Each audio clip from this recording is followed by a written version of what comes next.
A private war یا هم پټه جګړه.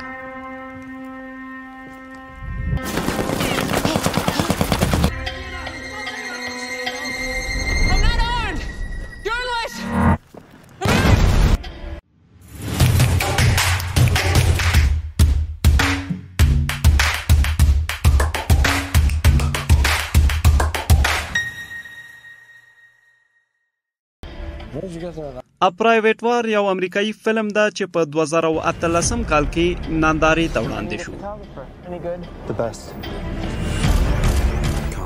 او د ماری کلووین په نوم یوې خبریالې کیسه ده چې د نړۍ خطرناکه هیوادونو ته د جګړې په وخت کې ځي. دا فلم د یوې مقالې له مخې چې په 2012 کال کې خپره شوې وه جوړ شوی دی. What happened? They've opened fire on journalists. If the government catches you, they'll kill you.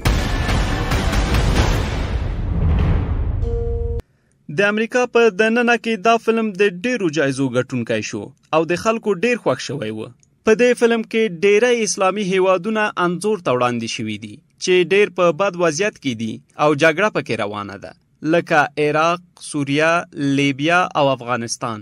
همدارنګه په دې فلم کې تایلانډي او سریلانکایي ځواکونه هم ښودل شوي دي خو په اصل کې د دې فلم ټولې صحنې په لندن او اردن کې ثبت شوي دي.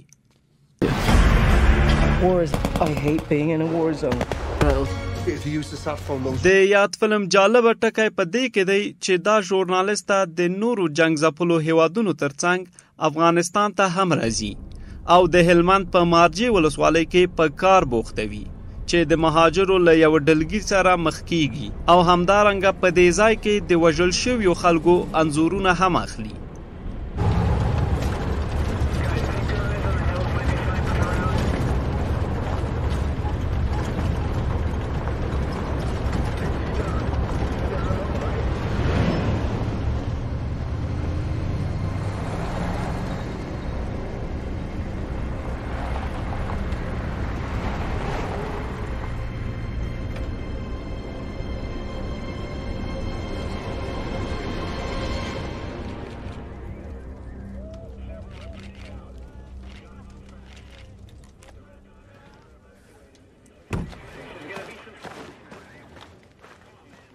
Doesn't look good. Oh my God. Oh no. What is it, IED? Yeah, must be.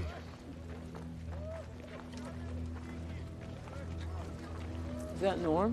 Yeah.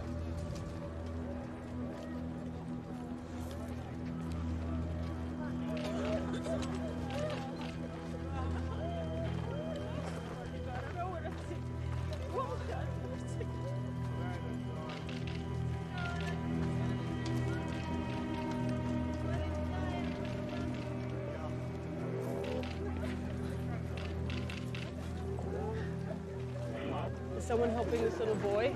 Guys, can we get a medic? I'll take care of it. You'll be okay, all right? War. It's the quiet bravery of civilians who will endure far more than I ever will.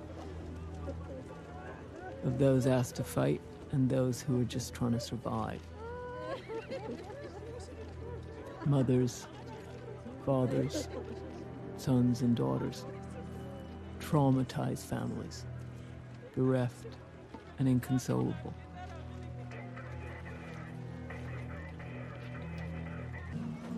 Can we really make a difference?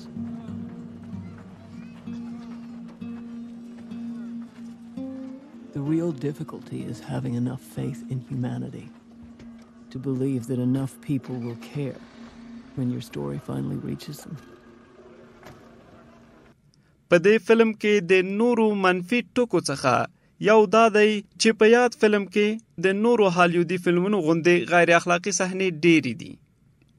بل دا چې په دې فلم کې د مسلمانانو او غریبو هیوادونو بېوزلي ښودل شوې او د امریکایي پوځ سرښندنې انځور شوي دي چې په هر فلم کې امریکایي پوځ د نړۍ هیوادونو ژغورلو ته ځي.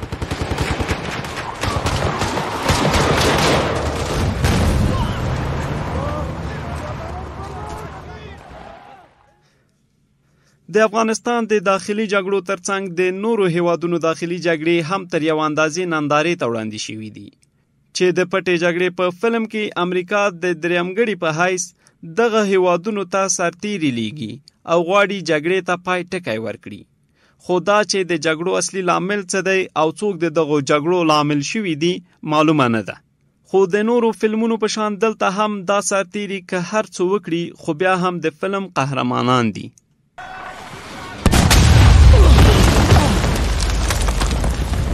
د پرایویټ وار په فلم کې د افغانستان تصویر ډیر لږ دی خو د فلم د کامیابېدو دلیل و ځکه په نوره نړۍ کې افغانستان یو ویرونکی تصویر لري او دغه هیواد ته تلل د هر چا کار نه دی. نو ځکه ماري کلوین هغه ژورنالیسته شوه چې خطرناکه هیوادونو ته ځي او د عراق، سوریې او لیبیا ترڅنګ افغانستان ته هم تللې ده او د ښه جرأت لرونکي خبریالې په توګه هم پیژندل کیږي.